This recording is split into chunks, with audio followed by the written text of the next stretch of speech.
رسول اللہ صلی اللہ علیہ وسلم نے فرمایا، جس شخص نے لا الہ الا اللہ کہہ لیا اور اس کے دل میں جو برابر بھی ایمان ہے تو وہ ایک نہ ایک دن دوزخ سے ضرور نکلے گا، اور دوزخ سے وہ شخص بھی ضرور نکلے گا جس نے کلمہ پڑھا اور اس کے دل میں گیہوں کے دانے برابر خیر ہے، اور دوزخ سے وہ بھی نکلے گا جس نے کلمہ پڑھا اور اس کے دل میں ایک ذرہ برابر بھی خیر ہے۔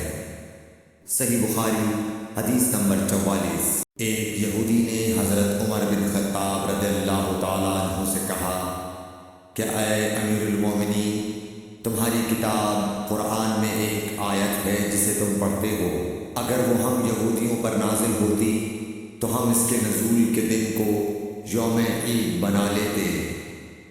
آپ نے پوچھا وہ کون سی آیت ہے؟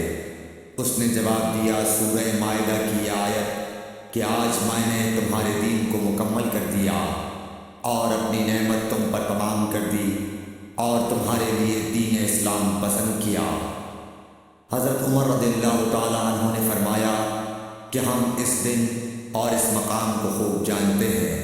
جب یہ آیت رسول اللہ صلی اللہ علیہ وسلم پر نازل ہوئی، اس وقت آپ صلی اللہ علیہ وسلم عرفات میں جمعے کے دن کھڑے ہوئے تھے۔